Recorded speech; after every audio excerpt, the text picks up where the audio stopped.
ये वीडियो देखिए, इसमें जो ये महिला बात कर रही है उसकी बातचीत सुने, फिर आपको एक्सप्लेन करता हूँ मैं क्या है।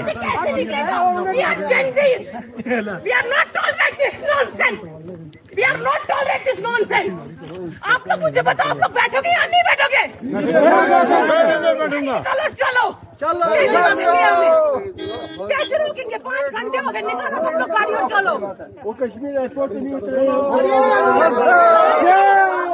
हम नहीं जाएंगे, किसी को जाने भी नहीं देंगे। हम लोग पैसे देके यहाँ घूमने आते हैं या फिर ये सब टॉलरेट करने आते हैं? ताला लगा दिया इन्होंने, कश्मीरियों के साथ तो करते हैं, अब बाहर के टूरिस्टों के साथ भी कर रहे हैं। देखो इन्होंने किसी ताला लगा दिया, फिर अपना नाम भी नहीं बताया और वहाँ चले गए। ये देखो यहाँ पे कोई भी जवाबदारी के लिए कोई नहीं बैठा है यहाँ पर।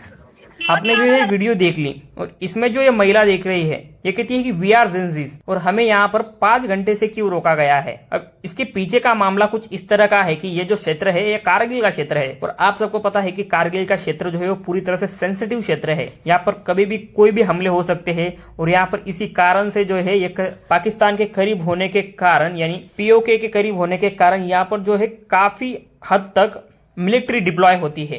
अगर मिलिट्री यहाँ पर डिप्लॉय होती है तो इनके बड़े ऑफिसर भी यहाँ पर डिप्लॉय होते हैं। अब इन ऑफिसर्स को लगातार एक क्षेत्र से दूसरे क्षेत्र में ट्रैवल करना पड़ता है। क्यों? उन्हें सिक्योरिटी देखनी पड़ती है कि वहां पर कोई मामला तो नहीं हो गया, कि इस बेस पर कोई मामला तो नहीं हो गया, इसलिए उन्हें लगातार वहां पर ट्रैवल करना पड़ता है। अब जब ये ट्रैवल करते हैं तो ट्रैवल करने के वक्त ऐसा नहीं होगा कि इन्हें सिविलियंस गाड़ी के साथ छोड़ दिया जाएगा, क्योंकि आपको पता है कि 2019 के करीब पुलवामा में जो हुआ था वो एक सिविलियन गाड़ी से ही हुआ था। उसमें हालांकि उसमें एक आतंकवादी था, लेकिन वो सिविलियन गाड़ी पर बॉम्ब लगाकर आया था। इस कारण से ऐसे सिक्योरिटी प्रोटोकॉल आर्मी को बनाने पड़ते हैं। लेकिन इस महिला का कहना है कि हमें क्यों रोका गया। इसके पीछे का कारण तो आप सबको पता है कि इन सिक्योरिटी और प्रोटोकॉल के कारण इन्हें रोका गया। बात यह हो सकती है कि उस आर्मी ऑफिसर को कुछ देरी हो गई होगी, लेकिन क्या देरी अपने खुद के मामले से हुई है उसे? वो भी इंडिया का ही, यानी अपने देश के लिए ही काम कर रहा है ना। अगर उसे देरी होती है तो अपने देश के काम करते करते देरी होती है, तो क्या हम 1-2 घंटे नहीं रुक सकते हैं? वैसे भी कश्मीर जैसे इलाके में लैंडस्लाइड होना ये मामूली बात है। अगर वहां पर लैंडस्लाइड हो जाती है तो हम 6-6, 7-7 घंटे खड़े हो जाते हैं।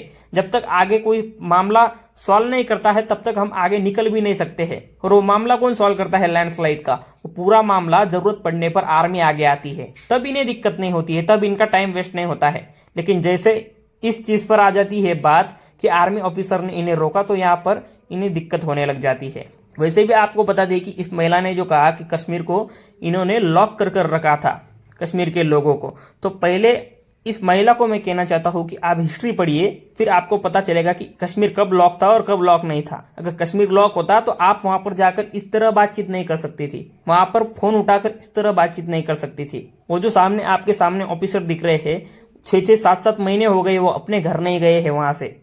अपने बच्चों, अपने माता पिता, अपनी बीवी को उन्होंने देखा नहीं है अब तक सामने कि वो किस हालत में है, क्या है।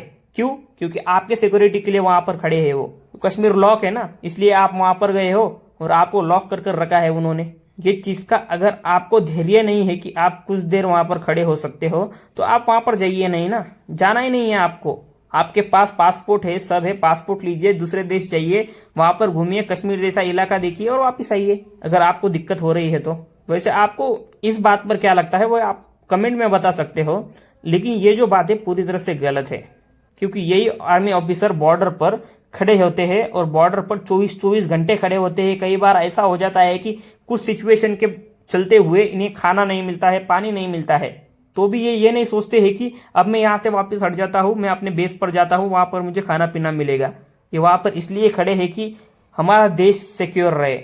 लेकिन देश के कुछ जेंजी जो बोलते हैं कि वी आर जेंजीज, अगर ये जेंजी है तो इन्हें सवाल करने का कोई अधिकार नहीं दे दिया गया है। अगर सवाल कर रहे हो तो सवाल किससे कर रहे हो, क्या कर रहे हो, ये भी सोचना चाहिए। सिर्फ सवाल कर वापिस हटना ये कोई समझदारी की बात नहीं है।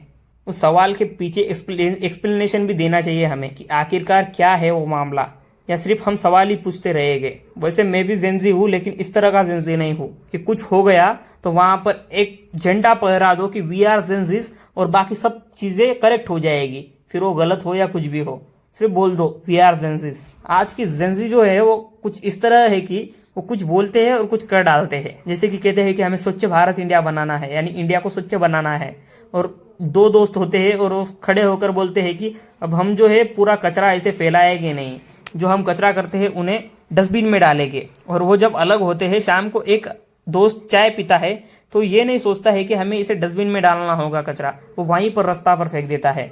इस तरह के जिंजी आज बन चुके हैं। वैसे सब के सब जिंजी इस तरह नहीं है, हर एक पीढ़ी में, हर एक जनरेशन में कुछ वो सड़े हुए कांदे रहते ही है जो पूरे खेत को सड़ाने का काम करते हैं। लेकिन उस कांदे को अगर उखाड़ कर फेंक दिया जाए, उसे अगर एक साइड कर दिया जाए, तो पूरा खेत जो है वो पहले से अच्छा दिखता है। वैसे इनमें परिवर्तन आ सकता है, लेकिन इस महिला के बारे में मुझे कोई हेट नहीं है, लेकिन इनके विचार। वैसे आपको क्या लगता है? वीडियो अगर आपको पसंद आई हो तो लाइक कीजिए, सब्सक्राइब कीजिए। मिलते हैं अगले वीडियो में। जय हिंद।